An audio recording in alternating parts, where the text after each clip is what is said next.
De tous les géants du Japon, le mont Fuji est le plus respecté et le plus connu. L'apercevoir est déjà presque un gage de réussite lors d'un voyage. Mais le Japon possède d'autres géants. Je vous propose de partir à leur découverte.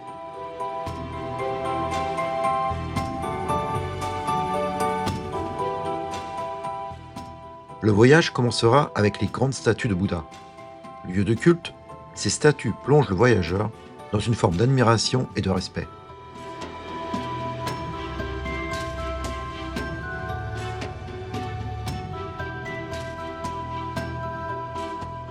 On basculera dans la pop culture avec les défenseurs de l'archipel. Les robots géants ne sont certes pas nombreux, mais ils impressionnent.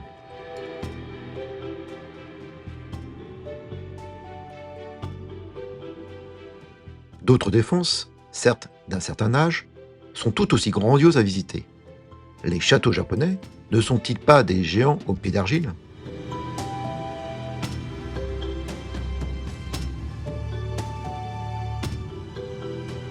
Le voyage se terminera par une balade dans la modernité du Japon, entre tours hertziennes ou d'observation et panneaux publicitaires géants.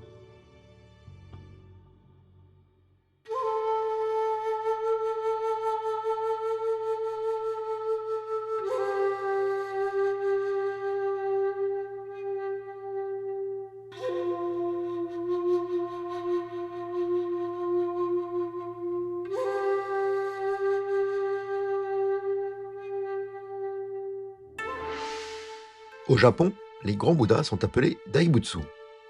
Mais celui du Togenji à Nagoya est sans doute l'un des plus atypiques, notamment par sa couleur verte. Mais alors, pourquoi cette couleur?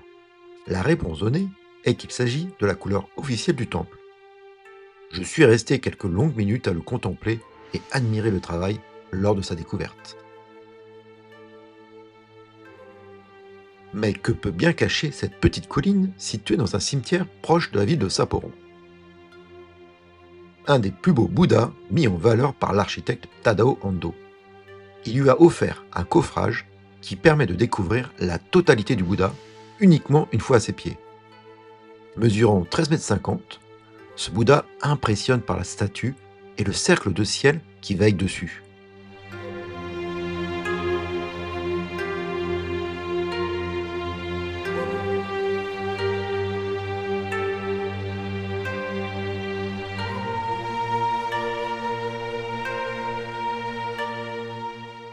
Tadao Ando a su rendre ce lieu unique depuis sa rénovation datant de 2016. De nombreuses personnes viennent se recueillir au pied de ce Bouddha après avoir traversé le couloir de 40 mètres de long, créant ainsi l'émerveillement de voir le Bouddha.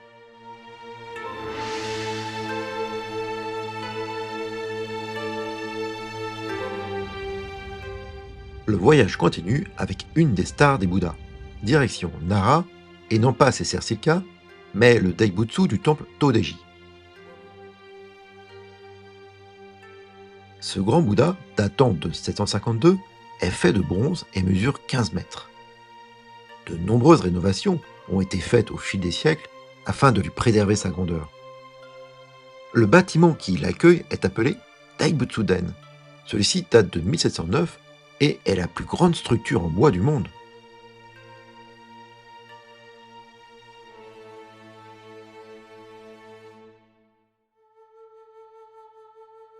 Mais revenons à la statue du Bouddha. Elle représente Vairocana, ou le Bouddha de lumière. Sa posture est assise sur une fleur de lotus. L'aspect des mains est très important, et celle-ci évoque, pour la main droite, l'absence de crainte, alors que la main gauche, avec la paume ouverte, signifie un geste du don. Comme souvent, le visage du Bouddha est serein et amène aux visiteurs une impression de méditation profonde et de bienveillance.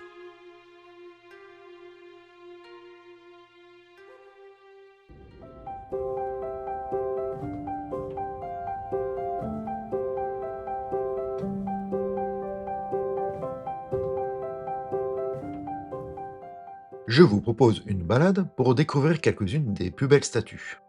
Plus ou moins grandes, elles sont présentes un peu partout, du nord jusqu'au sud. Chaque statue représente une figure d'un Bouddha important pour l'école bouddhiste du temple où elle se trouve. Mais il peut arriver qu'une de ces statues soit construite par un particulier, comme celle à Otei. Au nord, dans la ville d'Aomori, on pourra trouver une représentation du Bouddha Dainichi Nyorai, d'une hauteur de 21,35 m. Entièrement en bronze, c'est la plus grande statue assise de Bouddha au Japon. Une autre représentation du même Bouddha est présente au temple Koshoji à Nagoya. La figure de Dainichi Nyorai est très importante au Japon, car elle porte sa bienveillance sur le peuple.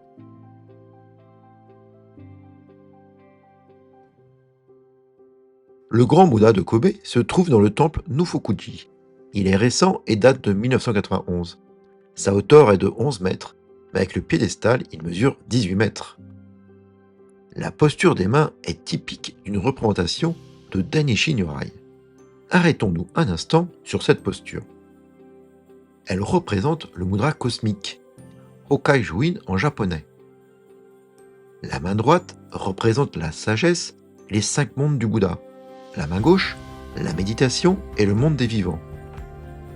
L'ensemble de la posture forme un cercle où tout se lie, et il est associé à la contemplation de l'univers.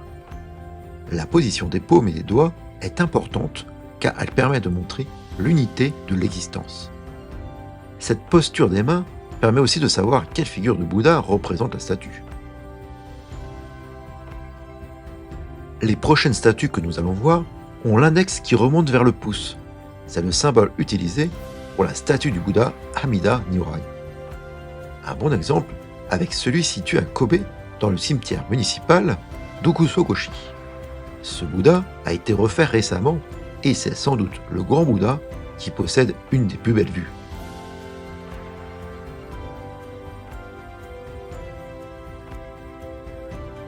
Revenons sur Tokyo, où la mégapole possède aussi son grand Bouddha. Un peu à l'écart des chemins touristiques, il est situé dans le temple d'Ōjoranji. Il a été construit pour porter un message d'espoir pour que des grandes catastrophes comme les tremblements de terre ou la guerre épargnent le Japon. Il fait aussi office de mémorial pour les victimes. De debout ou assis, passons à un Bouddha couché situé sur l'île de Kyushu. Le Bouddha couché du temple Nanzo-in mesure 41 mètres de long pour 11 mètres de haut.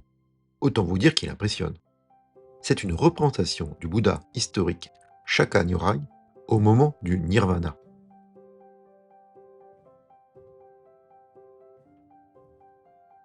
Finissons notre balade à Otei, dans la banlieue de Nagoya.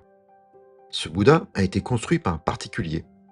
Haut de ses 18 mètres, il représente un Bouddha dédié à la médecine. Ce Bouddha est devenu célèbre grâce au passage à niveau qui lui donne un visage bien sympathique quand les signaux s'activent.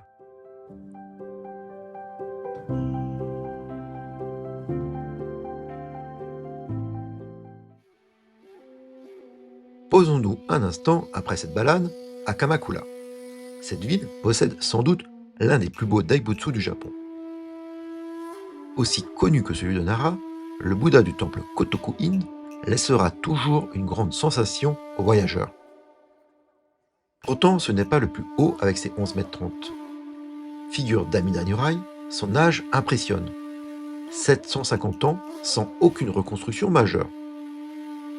À l'instar du Bouddha du Todeji, celui de Kamakura avait aussi un bâtiment pour le protéger. Mais les incendies ont eu raison et depuis, il est à l'air libre. Il est entouré de quelques mystères, dont notamment le mandala cosmique, où les pouces sont à l'extérieur des index.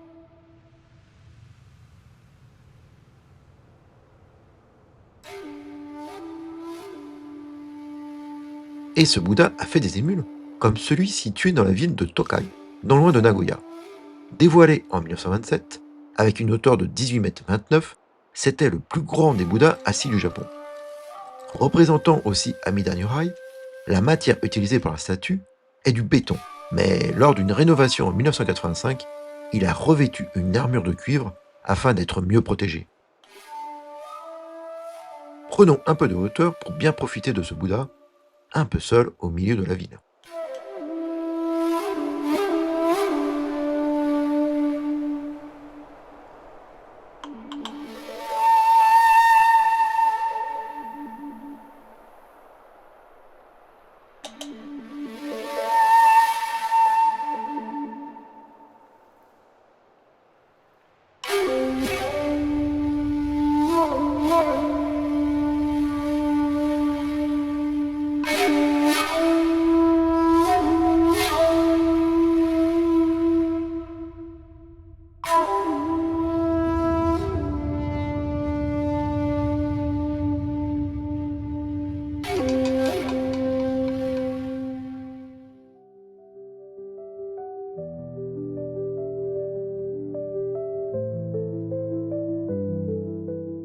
Finissons notre voyage au pays des Bouddhas géants avec les très grandes statues.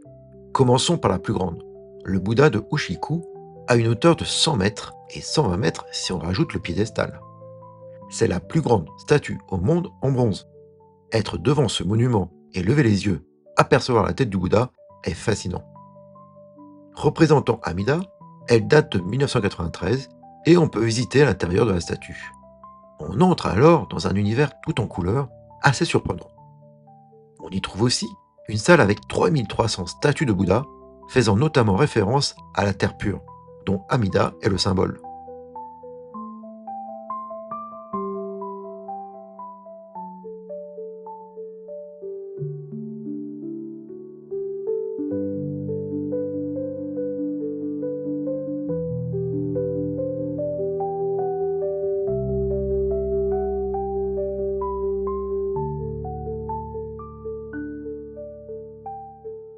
Enfin, la statue de Kannon, située à Sendai, est la deuxième plus grande statue après celle de Ushiku. Haut de 100 mètres avec son piédestal, elle a été construite en 1991.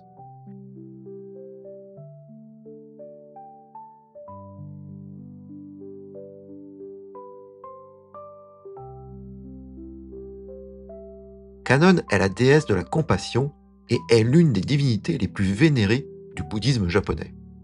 D'ailleurs, cette grande statue est appelée Daikanon, à l'instar du mot Daibutsu pour les Bouddhas.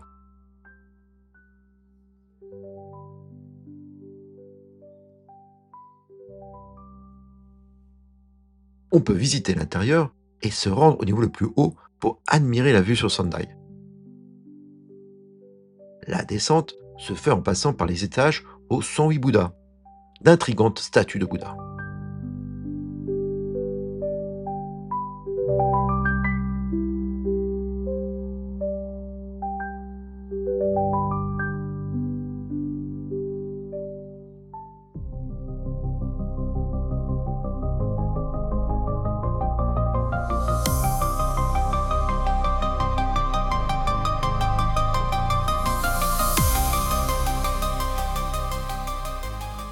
Des grands Bouddhas, je vous emmène découvrir des géants beaucoup plus récents.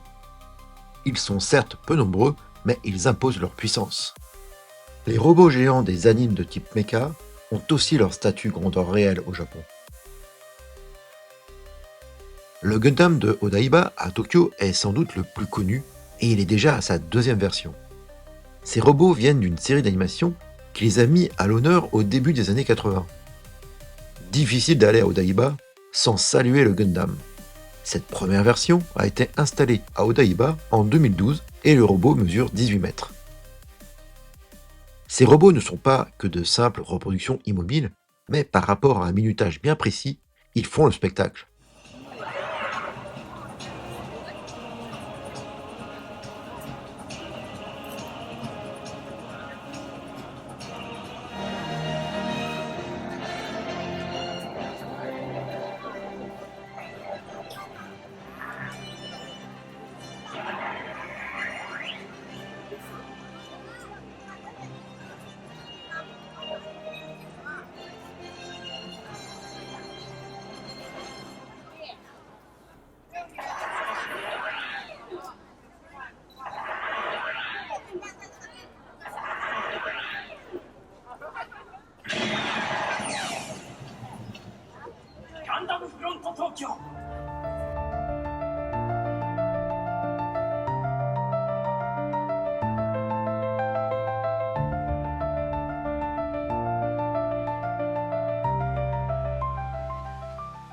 Depuis 2017, c'est donc ce nouveau Gundam qui fait le show. Le robot peut passer d'un mode unicorne à un mode destruction où plusieurs sections de son corps métallique se déploient, dont sa corne. Le nouveau Gundam fait 19,70 m et il est donc plus grand de 1,70 m que son prédécesseur. Situé sur une esplanade devant un grand centre commercial, une boutique Gunpla est présente au dernier étage. Gunpla étant la marque des kits de fabrication des robots en modèle réduit basés sur la franchise Gundam. Fin 2023, Bandai Namco, détenteur de la franchise Gundam, estime à 760 millions d'unités vendues depuis le début. un chiffre aussi géant que ces robots.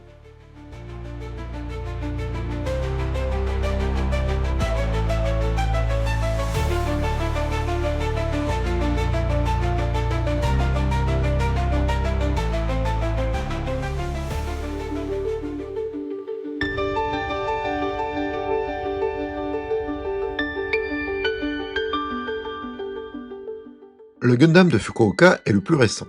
Il date de 2022. Toujours grande en nature, la statue mesure 24,80 m. Elle est donc plus grande que la plupart des Bouddhas de la première partie. Situé en plein milieu d'un grand centre commercial, le robot prend vie lors des shows qui ont lieu plusieurs fois par jour pour le plus grand plaisir des visiteurs.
Direction la ville de Kobe et le parc Wakamatsu.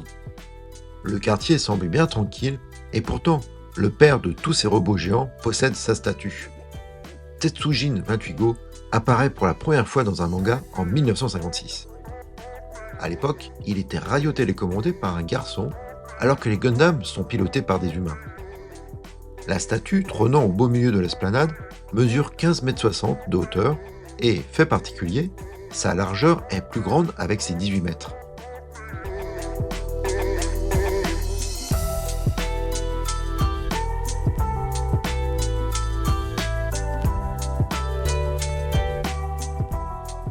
Gigantor, c'est le nom français, est entièrement réalisé en acier.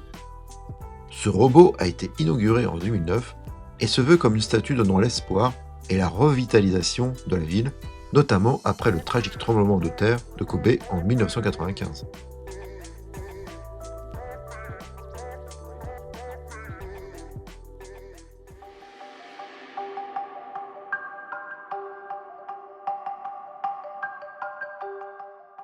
Structure bien plus vieille que les robots géants, les châteaux japonais. L'âge d'or des châteaux est fin 16e et début 17e siècle. Il y reste encore 12 châteaux, dont le donjon en bois est d'époque. Le premier château est celui d'Inuyama. Perché sur sa colline, il est typique des châteaux d'observation pour contrôler les voies de navigation. D'ailleurs, c'est le seul parmi les 12 à avoir une tour d'observation avec un balcon filant.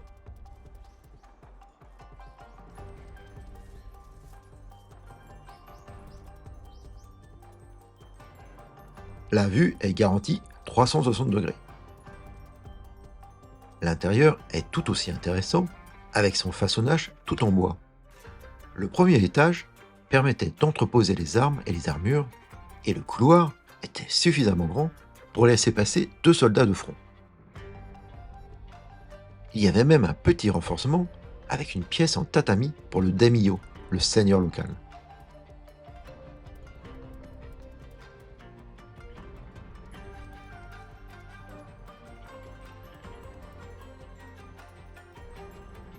Profitons-en pour parler des escaliers. Inuyama possède des escaliers assez abrupts, permettant de ralentir la progression de l'ennemi, même si maintenant les assaillants sont remplacés par le flot de visiteurs. Une autre originalité de ce château est son entrée située au deuxième sous-sol. Appelée Anagura, Ce type d'entrée permet de bien contrôler les assaillants.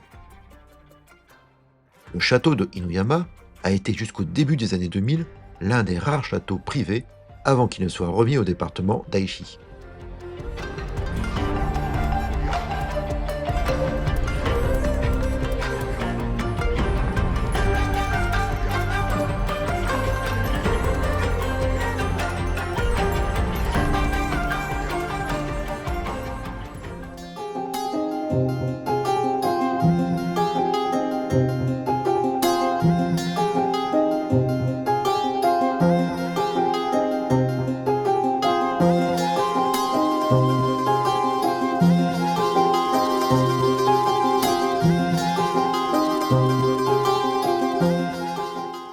Le voyage continue à la découverte des châteaux avec celui de Matsumoto. Je trouve que c'est le plus beau château que l'on puisse visiter au Japon. Le château de Matsumoto se dévoile toujours après avoir marché dans la ville, et quand on le voit pour la première fois, la sensation d'être devant un bâtiment hors du commun est très présente. Faisant partie des 12 châteaux originaux, Matsumoto se dresse fièrement devant les visiteurs. Sa hauteur impressionne avec ses 29 mètres 40. Un aspect commun des châteaux japonais est de montrer de l'extérieur moins d'étages qu'il y en a à l'intérieur. De l'extérieur, le visiteur pense voir 5 étages, mais le donjon est composé de 6 étages. C'est un des plus beaux exemples de château de plaine. Il fut construit entre 1593 et 1594 afin de faire valoir le pouvoir du seigneur local.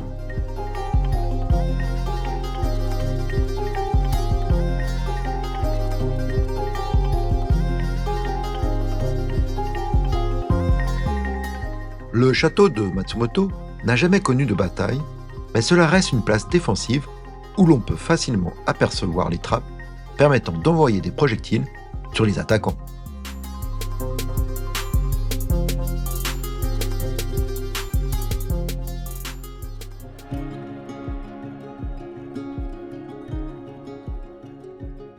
Finissons notre balade autour des châteaux japonais avec le plus connu de tous, le château de Himeji.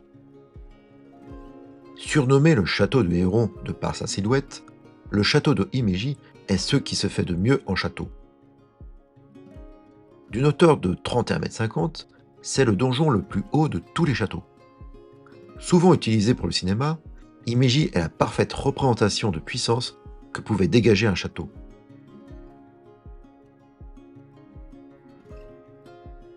La structure du château, telle qu'on la connaît actuellement, date de 1609.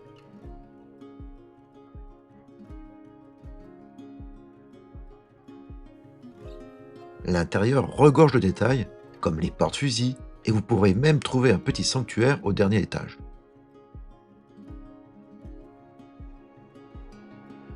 La tour du château de Himeji est rénovée tous les 50 ans.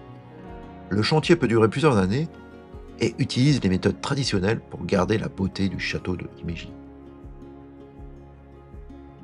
Un des meilleurs endroits est de vous promener dans l'enceinte Bizen-maru au pied du donjon et de lever la tête pour voir dans toute sa splendeur ce géant.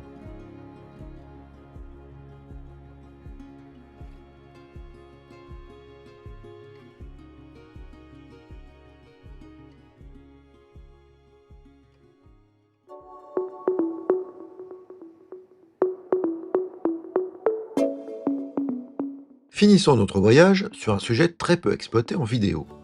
Les tours de télécommunication ou d'observation et les publicités ou écrans géants.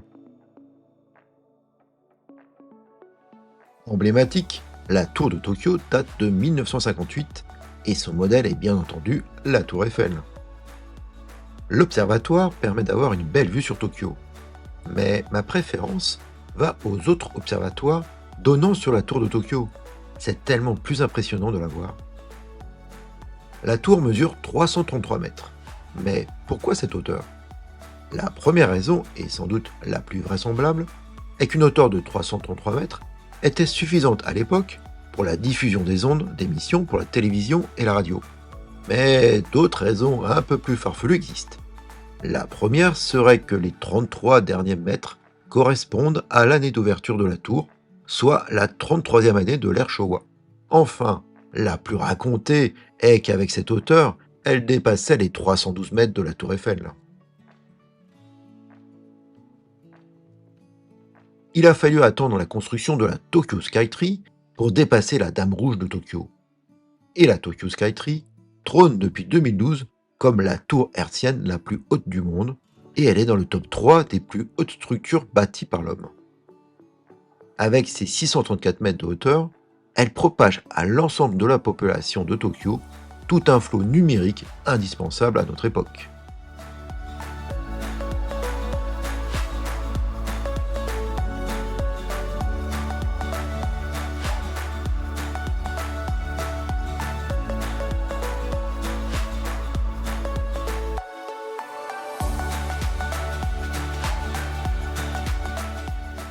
Nagoya, un peu comme Tokyo, se doit de posséder aussi sa tour. Elle mesure 180 mètres et date de 1954, la plaçant comme la plus ancienne du Japon. Une fois de plus, elle a aussi un petit air de tour Eiffel.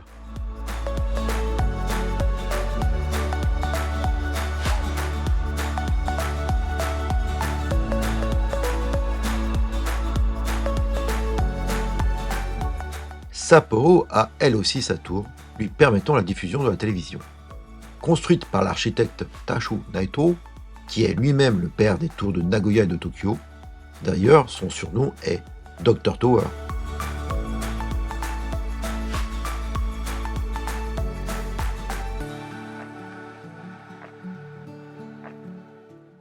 Mais attendez, quel est le point commun entre les tours de Nagoya et de Sapporo ?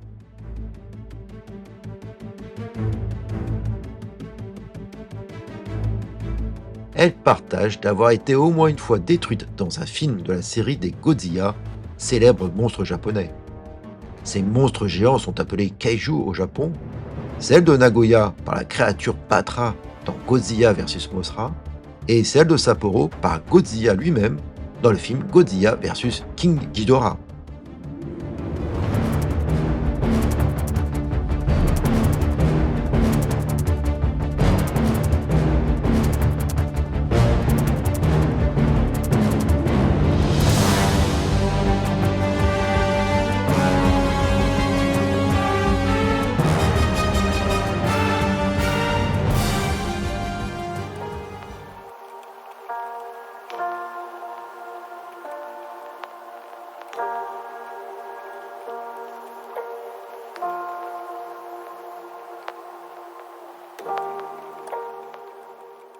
Des tours de diffusion, passons aux tours d'observatoire. Quand la nécessité de diffusion peut être réalisée grâce à la topographie, le Japon trouve toujours le moyen de construire une tour, comme en témoigne celle de Kyoto. Et c'est une de mes préférées avec son aspect très moderne dans une des villes les plus historiques du Japon.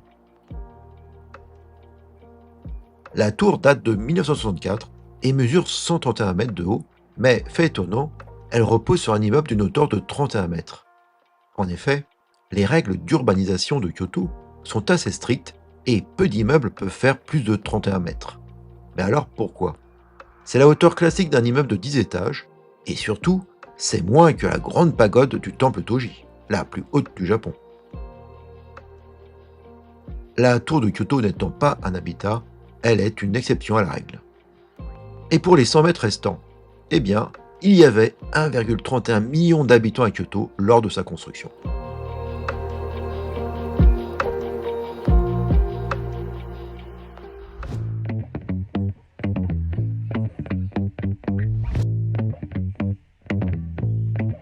Qui dit divertissement dit publicité. Dans le quartier très fréquenté de Dotonbori, à Osaka, les écrans géants des publicités s'étalent comme si apercevoir un pan de mur vide serait une offense. Le voyageur en prend plein les yeux.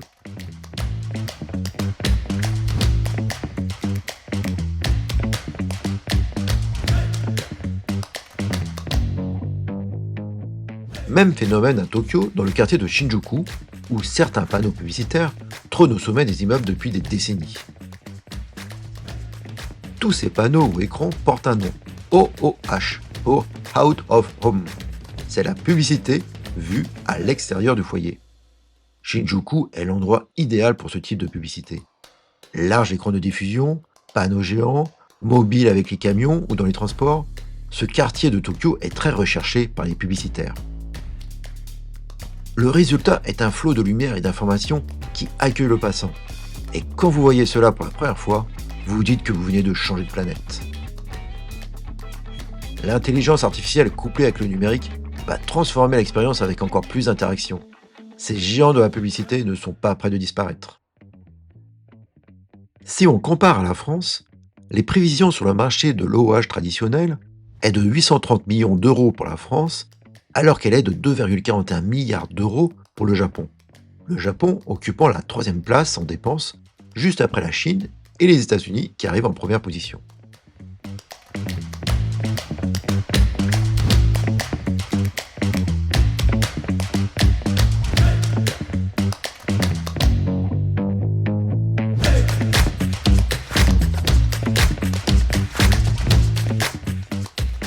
Mais alors, combien cela me coûterait de faire ma pub dans le carrefour de Shibuya?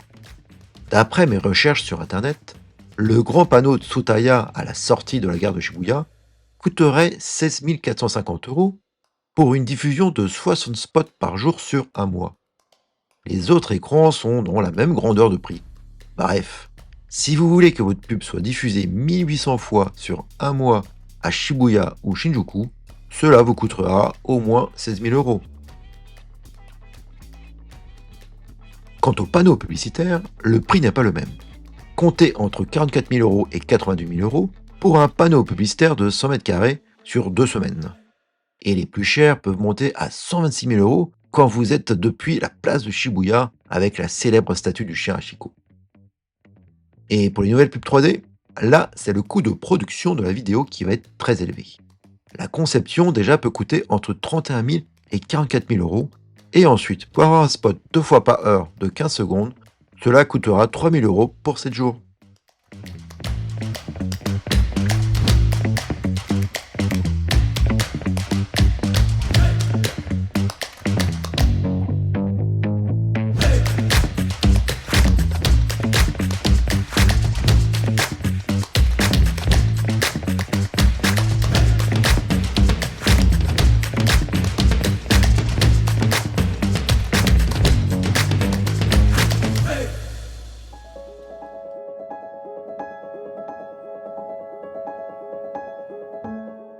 Le voyage touche à sa fin. Dans ma quête aux géants du Japon, j'ai pu découvrir ces kokeshi, poupées japonaises, de la ville de Naruko. Autre objet de la culture japonaise, cette grande tête de Manikineko présente dans la ville de Tokoname. Autre objet porte-bonheur, des Daruma aux dimensions hors normes du temple Shorinzan dans la ville de Takasaki.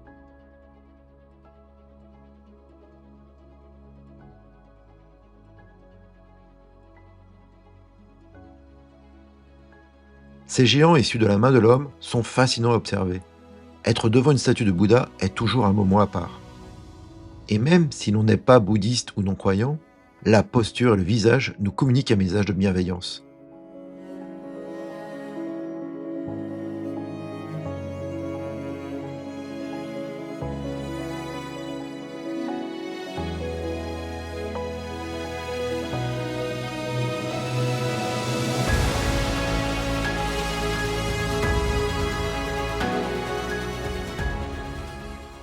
Les grands panneaux ou écrans géants accompagnent les passants dans leur quotidien et peuvent même se transformer en point de repère. Mais attention, Godzilla peut rôder pas très loin.